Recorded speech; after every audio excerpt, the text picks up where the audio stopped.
여러분, 시간은 착착착 흘러갑니다. 변함없이 착착착 흘러가지요. 그러나 우리의 인생은 어떤가요? 우리의 인생은 착착착 계단을 올라가는 것처럼 올라가야 될 것 같이 여겨지지만은 그렇지 않다라고 하는 것을 우리는 경험합니다. 우여곡절이 있는 것이죠. 마찬가지로 우리의 신앙 역시 새로운 국면으로 접어들 때가 있는 것들을 느끼게 됩니다. 여러분, 인생에서도 마찬가지죠. 자라나는 시기가 있고 또 세우는 시기가 있고 점점 잦아드는 시기가 있는 것들을 보게 되는데요. 그것처럼 우리의 신앙에서도 전환기가 있고 또 마디가 지워질 때가 있는 것들을 경험하게 됩니다. 이와 같은 시기는 마치 사춘기나 갱년기 이런 것처럼 느껴지는데요. 그래서 어떻습니까? 마음이 요동치기도 하고 이전의 삶에 대한 후회가 들기도 하고 또 앞날에 대한 혼란스러운 생각이 찾아오기도 하는 것 같습니다. 그런데 여러분, 이러한 때를 어떻게 맞이해야 할까요? 또 앞날을 위해서 어떻게 해야 할까요? 오늘의 말씀을 통해서 이러한 때 우리가 가져야 할 삶의 태도, 그리고 그와 함께 하나님의 인도하심이 무엇인지 함께 살펴보도록 하겠습니다. 먼저 오늘 말씀에서는 모세의 사역에 임하기 시작하고 있는 것들을 우리는 볼 수가 있는데요. 이전에 하나님은 양을 치던 모세를 부르셨습니다. 그리고 모세에게 내 백성을 애굽에서 구원하여 내어라. 구원하는 그 일들 가운데에 내가 너를 쓰겠다, 그렇게 말씀하셨지요. 양치기 한 사람이 이 장정이 60만 명이나 되는 200만 명, 300만 명을 인도하는 용도자가 되었습니다. 양치기 한 사람이요. 어떻게 이런 일이 일어날 수가 있겠습니까? 그 당시 모세는 어떻게 하나님의 부르심에 반응했는지 여러분 잘 알고 계시죠? 계속해서 하나님은 부르시지만은 그러나 그는 거절했습니다. 주여, 보낼 만한 자를 보내소서. 자신이 하지 못할 그 이유를 조목조목 이유를 대면서 하나님께 저는 못 가겠습니다. 하나님, 제 주제에 무슨 구원의 일을 감당하겠습니까? 제가 이렇게 말을 못하는데 사람들에게 가서 뭐라고 이야기를 하겠습니까? 제가 이전에 거기에 사람을 죽였는데 무슨 염치로 동족에게 가겠습니까? 하지만 하나님은 어떻게 하시죠? 기적에 기적을 더하시면서 모세를 계속해서 불렀습니다. 그렇게 설득을 했죠. 하나님을 안 믿을 수 없도록 그를 붙잡아 두려고 했습니다. 그래서 모세는 못 간다 했지만 어떻게 했습니까? 결국에는요, 하나님의 성화에 못 이겨서 모세가 애굽으로 가게 되는 것을 볼 수 있었습니다. 동족에게 살인자로 지목을 받았던 모세, 그리고 이방 땅인 미디안 광야에서 40년이나 지냈던 모세, 그리고 나이가 80이 되도록 양을 치고 있던 모세였습니다. 그런데 여러분, 여기서 우리가 확인할 수 있는 아주 독특한 점이 한 가지가 있습니다. 이렇게 하나님께서 모세에게 사역을 맡기실 때 그때 어디서 부르셨나라고 하는 것이죠. 그때 어디서 부르셨나? 처음 모세를 부르실 때 그때가 출애굽기 3장이었거든요. 3장 1절에 보면은 하나님의 산 호렙 이렇게 나오고 있습니다. 그런데 오늘 말씀과 오늘 말씀을 전후로 해서 이 십계명을 받는 이곳은 어디냐면요, 바로 하나님의 산 시내산 이렇게 이야기합니다. 하나님의 산. 하나님의 산이라고 부르는 그 이유는요, 하나님께서 나타나셨다. 신학적인 용어로 현현하셨다. 이렇게 이야기하는데, 나타나신 그곳을 바로 하나님의 산이라고 이야기합니다. 그런데요, 하나님은 마음만 잡수시면은 어디든지 나타나실 수가 있지 않습니까? 그렇기 때문에 많은 사람들은 이 호렙산과 시내산, 이곳이 다른 산이다라고 생각하기가 쉽습니다. 그런데요, 이 두 산은 같은 산입니다. 같은 산. 호렙산이라고 이야기를 할 때는요, 하나님께서 힘과 능력을 보이시는 그때에는 호렙산이라고 성경에서는 주로 많이 쓰고요. 그리고 하나님의 말씀과 관련해서 쓸 때는 이 산을 바로 시내산이다 이렇게 표현을 합니다. 그리고요 오늘 말씀의 이 19장 20절에서 보니까요 이 시내산을 표현할 때 시내산 곧 산꼭대기 이런 식으로 표현을 합니다. 그래서 어떤 분들은요 이 시내산을 어떤 한 봉우리라고 생각을 하고 이 호렙산을 여러 봉우리의 일대다 이렇게 생각하는 그런 분들도 있습니다. 예를 들어서 우리나라의 한라산 국립공원 어떻습니까? 그곳에는 높은 봉우리가 하나 있죠. 백록담이 있는 봉우리가 있습니다. 여러 봉우리가 있지만 그 일대를 또 한라산이다 라고 그렇게 부르는데요. 마치 그와 같이 시내산이라는 봉우리가 있는 그 일대를 호렙산이다 이렇게 부른다 그렇게 이야기하시는 분들도 있습니다. 이렇게 볼 때에 이 산은 한 지역에 있는 같은 산이다 라고 하는 것을 우리는 알 수가 있는데요. 우리나라에서도 어떻습니까? 한 지역을 다르게 부르는 그런 곳이 있죠. 제가 아시는 분 가운데에 온양 출신의 분이 있습니다. 근데 지금 분들은 온양시에 산다 이렇게 이야기하지 않죠. 아산시에 산다 그렇게 이야기합니다. 그래서 요즘 분들은 온양이다 이렇게 이야기하면 잘 모르는데 예전 분들은 아산, 온양 이거를 이렇게 같이 부르고 있는 것들을 볼 수가 있는데요. 자 그렇다면요 여러분 이렇게 하나님의 산에 다시금 찾아온 이 모세의 마음 감회가 어땠을까요? 그 이전에는 하나님의 부르심을 믿지 못하여서 이 애굽에 갈 때도 등 떠밀려서 갔던 모세였습니다. 하나님의 그 부르심 앞에 백성들을 내가 어떻게 구원내겠습니까? 라고 이야기하던 그곳이었는데 그 현장 가운데에 실제로 이제 모세는 보고 있는 것입니다. 하나님께서 이 수많은 이스라엘 백성들, 하나님의 백성들을 구하여 내셨구나라고 하는 것을 그는 실제로 보고 있다라고 하는 것이죠. 하나님의 산 앞에서 그는 이전에 어떠했습니까? 혼자였습니다. 호를 단신 혼자였다라고 하는 것이죠. 이제는 장정이 60만 명, 그리고 남녀노소를 모두 포함한 200만 명, 300만 명의 사람들이 함께하고 있습니다. 그들과 함께 하나님을 예배할 수가 있게 되었다라고 하는 것이죠. 여러분, 그 광경을 머릿속에 한번 떠올려 보시기를 바랍니다. 모세는 하나님의 이 말씀이 마음속에서 떠나지가 않았을 것입니다. 3장 12절의 말씀인데요. 우리 다 함께 읽어보도록 하겠습니다. 하나님이 이르시되 내가 반드시 너와 함께 있으리라. 내가 그 백성을 애굽에서 인도하여 낸 후에 너희가 이 산에서 하나님을 섬기리니 이것이 내가 너를 보낸 증거니라. 아멘. 이 산에서 말씀하셨던 하나님께서 이 산에서 말씀하신 그대로의 일을 보여주셨습니다. 이제 모세는 하나님의 말씀을 믿고 따를 수밖에 없지 않겠습니까? 이와 같은 일들을 경험했다라고 한다면은 그 말씀이 그대로 성취되어지는 일을 경험했다라고 하면은 이 모세는 하나님을 따를 수밖에 없는 빼박입니다. 빼박의 믿음을 가지고 있는 것이죠. 이를 통해서 하나님은 모세 사역에 이막을 열어 가시는 것을 우리는 볼 수가 있습니다. 모세에게 말씀하신 그 하나님께서 이제는 함께 모인 이 이스라엘 백성들에게 말씀하고 계시는 것이죠.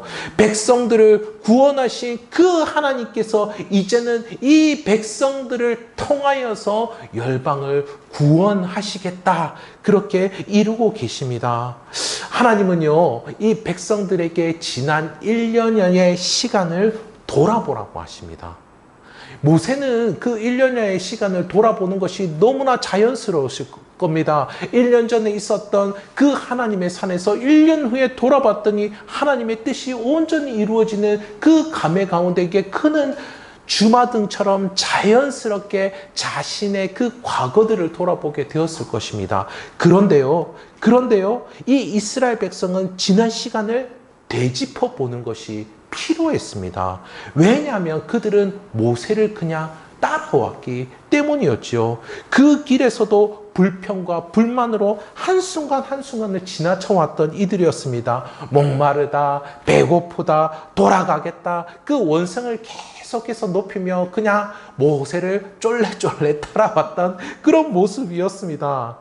제가 아시는 분이 패키지 여행을 떠났는데, 근데 같이 갔던 그 팀 가운데에서 그 불편함을 주는 그 무리가 있었던 것 같습니다. 계속해서 그 무리 때문에 불편했던 것이죠. 그래서 관광지에 가서 사진을 찍을 때도 불편하고, 맛집에 가서 밥을 먹을 때도 불편하고, 이동을 해도 그 불편한 마음이 떠나지가 않은 겁니다. 그 여행을 다녀와서 물어봤습니다. 어땠냐 물어봤더니 기억이 하나도 안 난대요. 기억이 하나도 안 난대요. 이 모세를 따라온 이스라엘 백성들도 이와 같습니다. 그래서 하나님은 하나님의 인도하심을 다시금 돌아보아라 라고 말씀하시는 것이죠. 우리 4절 함께 보도록 하겠습니다. 참 은혜가 되는 구절인데요. 함께 읽어보도록 하겠습니다. 시작.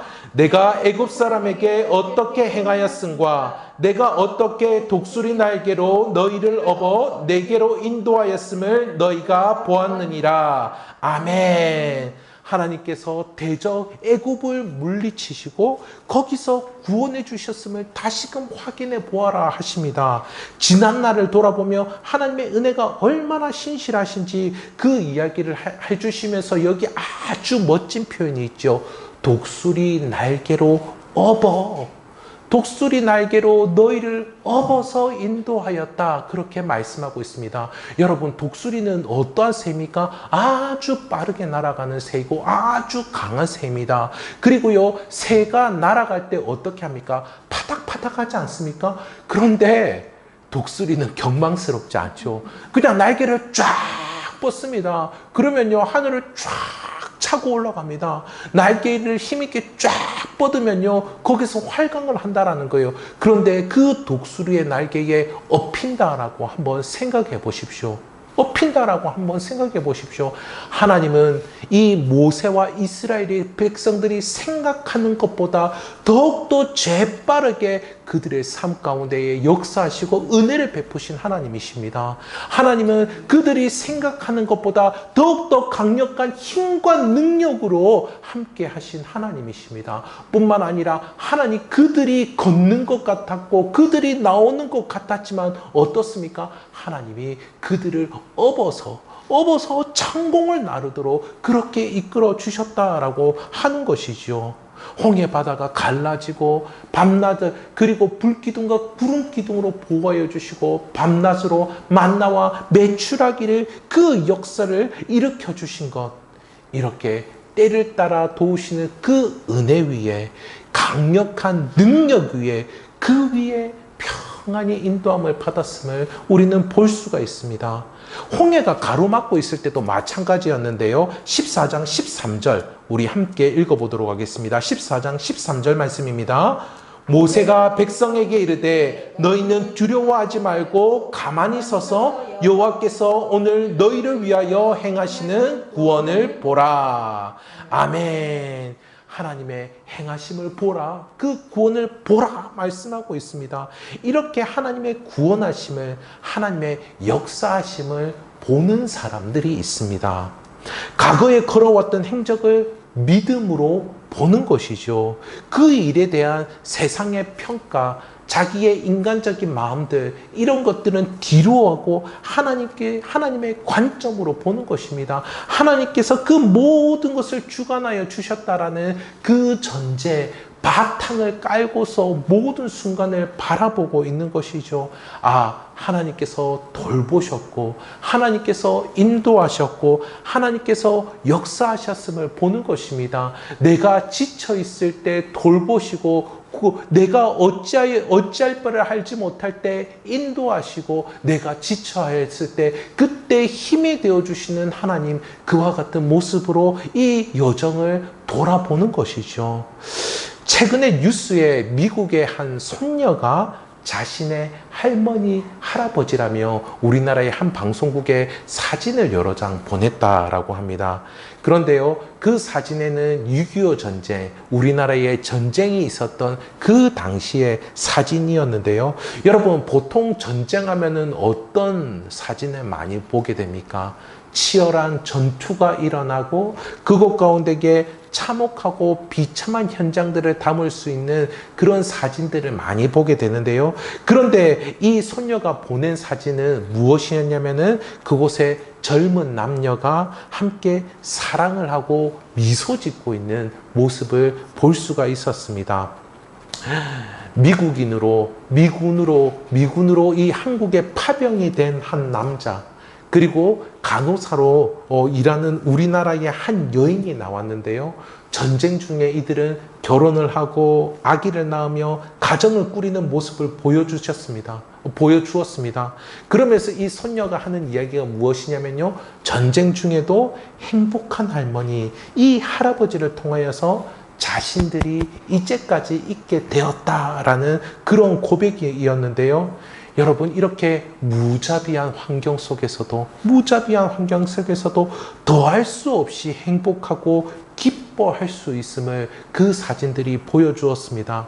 그런데요, 여러분, 이와 같은 내용이 성경책에도 있는 거 여러분 알고 계시죠? 뭐 어떤 책입니까? 룻기입니다. 룻기입니다. 시어머니 나오미 어떠하였습니까? 먹고 살 길을 찾아서 이 자신의 나라인 이 이스라엘 베들레헴을 떠나서 이방 나라로 가지 않았습니까? 그 이방 나라에서 남편과 자녀와 그 재산을 다 잃어버리고 그냥 자신의 고향 땅인 이스라엘 베들레헴에 돌아올 수밖에 없었습니다.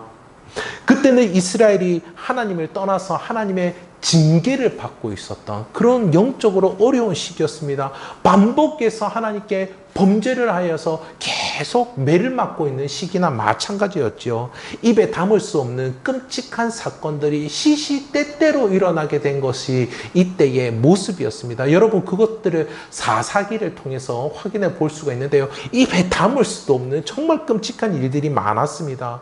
그 어두운 시절 한 줄기의 빛을 보게 됩니다. 어떤 내용이죠? 나오미의 며느리 이 룻이 시어머니 나오미와 함께 자신의 고향을 떠납니다. 어머니의 하나님이 나의 하나님입니다. 내가 어머님도 섬기고 하나님도 섬기기 위하여서 이스라엘 베들레헴으로 함께 가겠습니다. 나오미는 자신의 고향에 가는 것이지만은 룻은 어떻습니까? 자신의 고향을 버리고 시어머니를 따라 나서야 했던 것입니다. 외로움이 예상될 수밖에 없는 그러한 길이었죠. 그러나 이 룻은 시어머니의 하나님을 자신의 하나님으로 섬기고 이 베들레헴으로 돌아옵니다. 또 이들의 친족 중에서 보아스가 나오는데요. 보아스는 어떻게 하는지 잘 아시죠? 이 보아스는 하나님의 말씀에 따라서 자신의 친족을 책임지는 모습으로 나오고 있는 모습을 볼 수가 있습니다. 룻을 아내로 맞아들이고 이 나오미를 복양합니다. 나오미와 룻이 맺어지고 어떠한 일들이 일어나게 됐는지 여러분 잘 아시죠? 하나님의 말씀으로 나라를 강력하게 세우는 다윗이 그들을 통하여서 태어나게 되었습니다. 또한 뿐만 아니라 이 다윗 왕뿐만 아니라 이 세상의 왕 중의 왕인 예수 그리스도께서 이들을 통하여서 오시게 된 것을 우리는 볼 수가 있습니다. 구원의 일, 이렇게 생명의 일, 이 놀라운 일들이 어떻습니까? 이 영적으로 저희 어두운 이 시기 가운데에 한 줄기 빛으로 나타나고 있음을 우리는 볼 수가 있습니다. 그런데 이것을 누가 보여주고 있습니까? 이것을 성경의 저자인 성령님께서 이것을 보시고 계셨다는 거예요. 성령님께서 이것을 보시고 계셨던 겁니다. 룻과 보아스를 주목하여 보셨던 것입니다. 그리고 이 룻기는 우리에게도 이것을 보라 하시는 것입니다. 이것을 보라 하십니다. 그 타락한 그 시기 가운데에 하나님이 어떻게 역사하고 계신지 그들의 삶을 여실히 보며 그 하나님의 말씀대로 살아가는 그 은혜가 어떤 것인지를 보라고 하시죠. 어느 정도 연배가 있으신 목사님들을 만나뵈면 이구동성으로 하시는 말씀이 있습니다. 우리나라가 이렇게 영적으로 어려운 시기는 없었다라고요. 지금같이 타락하고 오염된 모습을 찾아볼 수 없었다. 이렇게 말씀하시는 것을 많이 듣게 됩니다. 정말 요즘에는요, 우리의 시선을 빼앗는 것이 많습니다. 뭔가 확인해 볼 여유가 없습니다. 그냥 핸드폰도 쓱쓱쓱 넘기기만 하면 끝이지요. 시선을 빼앗는 것이 너무나 많습니다. 주목하여 볼 수 있는 게 주목하여 보지를 못합니다. 우리의 관심사를 다른 것으로 돌려버리는 것도 너무나 많습니다. 여러분, 행복하게 살 수 있을 것 같은 그 방도를 말해주는 것, 여러분, 유튜브에 매일같이 넘쳐납니다. 하나님 없이도 잘 살 수 있을 것 같다라는 그 착각에 빠지게 만드는 것, 그런 것이 이 세상 가운데 이게 수두룩 빽빽하다라고 하는 것이죠. 그러나 이처럼 영적인 먹구름이 잔뜩 끼어 있는 이때 하나님은 일하실 줄 믿습니다. 어둠이 가득한 때는 각 개인의 삶도, 그리고 가정도, 그리고 심지어 교회도 쉽지 않을 것입니다. 그러나 하나님은 역사하십니다. 보아스와 룻에게 임한 그 은혜, 전쟁의 난리통에서도 지켜간 그 사랑, 오히려 어두운 때에 빛이 무엇인지 보여주신다라고 하는 것이죠. 회복의 역사로, 치유의 역사로, 구원의 역사로 우리에게 그 빛을 보여주십니다. 하나님의 이 일하심을 눈을 떼지 아니하시고 보실 수 있는 저와 성도님들이 되시기를 우리 주님의 이름으로 축복합니다. 이렇게 하나님의 구원하심을 보게 된 이들에게 하나님의 백성다운 백성이 되라, 그렇게 말씀하시고 있죠. 모세의 첫 번째 사역은 앞서 말씀드린 대로 이 백성들을 인도하는 것이었습니다. 하나님의 구원의 역사 가운데에 나아갈 수 있도록 해준 것이었죠. 이제 두 번째 사역입니다. 이 두 번째 사역은요, 하나님의 백성들을 하나님의 백성다운 백성으로 세우는 것입니다. 그래서 이들에게 십계명을 주시고 예배를 드리도록 하셨죠. 여러분, 5절과 6절을 읽어보도록 하겠습니다. 제가 5절, 여러분 6절 읽도록 하겠습니다. 세계가 다 내게 속하였나니 너희가 내 말을 잘 듣고 내 언약을 지키면 너희는 모든 민족 중에서 내 소유가 되겠고, 너희가 내게 대하여 제사장 나라가 되며 거룩한 백성이 되리라. 너는 이 말을 이스라엘 자손에게 전할지니라. 아멘. 하나님께 독수리 날개로 업혀 인도함을 받은 그 은혜를 안다라면은, 그 은혜를 안다라면은 하나님께 어떻게 나아가야 되겠습니까? 하나님께서 자신의 아들을 내어놓기까지 그렇게 사랑을 하신다라면은 그 은혜 앞에 우리는 어떻게 반응을 해야 하겠습니까? 여러분, 이스라엘은 노예에서 자유인이 되었습니다. 운명이 바뀌게 되었습니다. 이들은 노예로 살다가 어떻게 될까요? 노예로 계속 삽니다.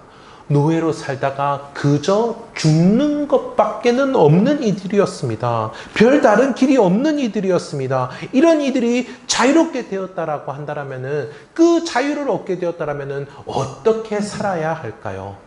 어떻게 살아야 될까요?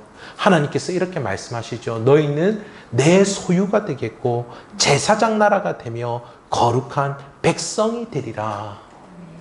소유하신다라는 건, 하나님이 소유하신다라는 것은 그만큼 값지고 귀한 것이다 라고 하는 것이죠. 너희는 귀한 나의 자녀가 되리라 말씀하십니다. 그리고 제사장 나라가 되는 것은 무엇이냐면요, 또 다른 나라, 또 다른 민족들을 하나님께로 인도할 수 있는 나라가 되는 것입니다. 그들을 사랑하고 그들을 중보하며 그들을 위한 섬김 가운데에 나아가는 것이죠. 하나님의 사랑과 그 은혜를 전하여 주는 모습으로 성장을 하는 것입니다. 이 거룩한 백성이라 함은 바로 이 세상과 구별된 모습 가운데에 살아가는 것이죠. 어둡고 오염되고 타락한 이 세상 가운데에서 빛과 빛과 소금으로 이 거짓과 어둠을 물러내는 그와 같은 모습으로 서는 것입니다.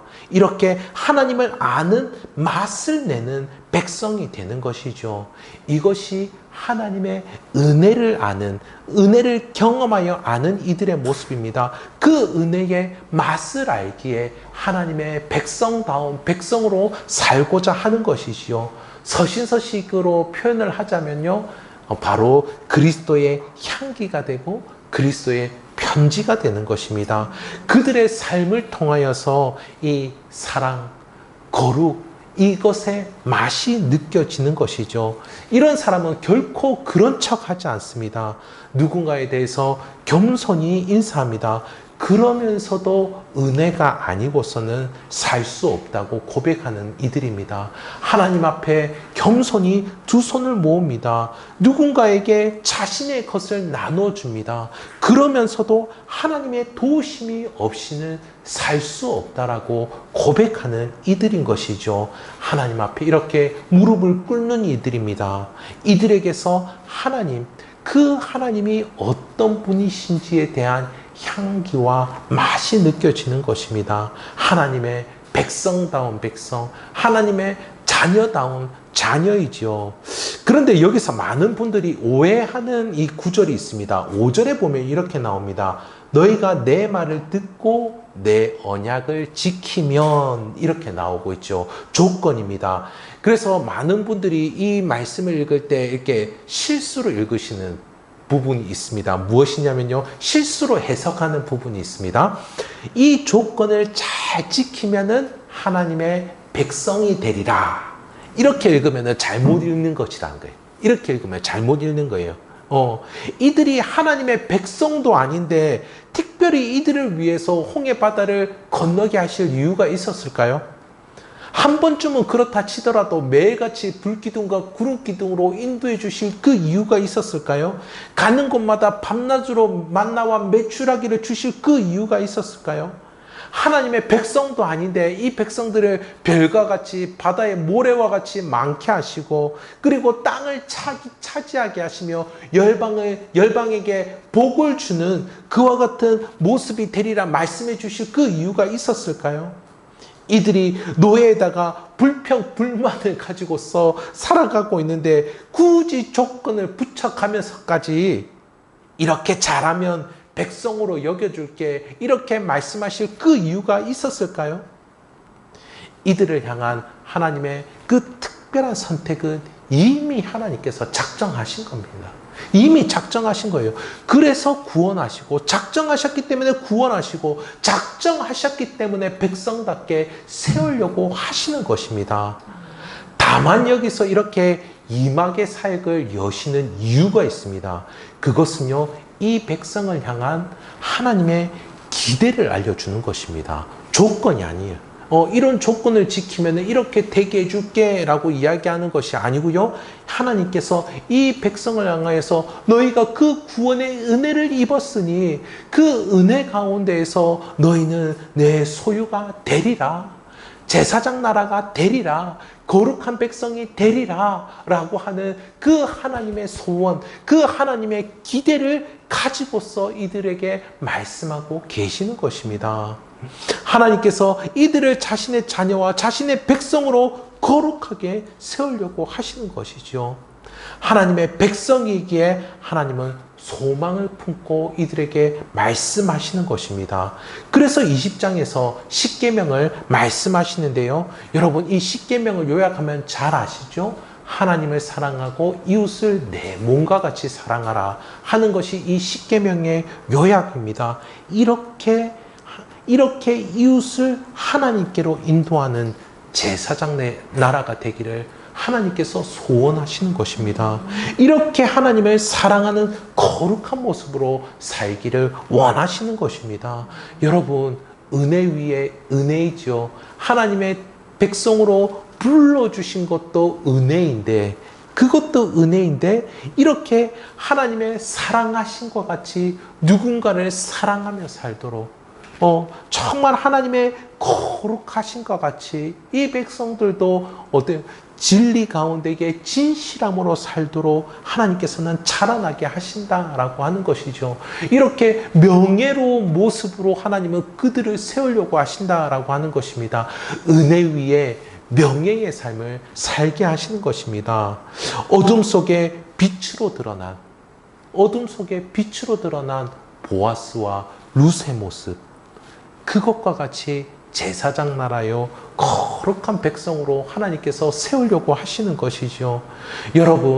여러분께서 정말 하나님께서 여러분을 택하여 주시고 지금도 정말 독수리의 날개에 엎여서 여러분의 삶을 이끌어가고 계신다라는 그 은혜를 확인하신다면, 그 은혜를 하신다면 하나님의 자녀다운 삶, 하나님의 백성다운 삶을 소원하시기를 간절히 축복합니다. 사랑하기 위해서 수고하고 거룩하기 위해서 마음을 붙잡는 모습이 우리 안에서 날마다 자라나게 되시기를 우리 주님의 이름으로 축원합니다. 말씀을 맺도록 하겠습니다. 지난날도 하나님께서 인도해 주셨습니다. 후회되고 부끄러운 날들도, 또 교만하여 넘어진 날들도, 또 때로는 겸손하게 믿음으로 살아온 날들도 모두 하나님께서 인도해 주셨습니다. 그곳에서 우리와 함께 하시고 돌보시고 성장케 하신 하나님이십니다. 이와 같은 하나님의 은혜를 확인해 보실 수 있기를 간절히 소원합니다. 이를 통해서 제사장과 같은 모습으로 사랑의 맛을 내는 저와 성도님들이 되시기를 간절히 소원합니다. 거룩한 백성으로 빛을 발하시는 저와 성도님들이 되시기를 간절히 바랍니다. 무관심, 하나님을 향한 무관심과 영적인 어둠이 가득한 이 세상에서 하나님의 백성다운 백성으로 명예롭게 드러나시는 저와 성도님들이 되시기를 우리 주님의 이름으로 축복합니다.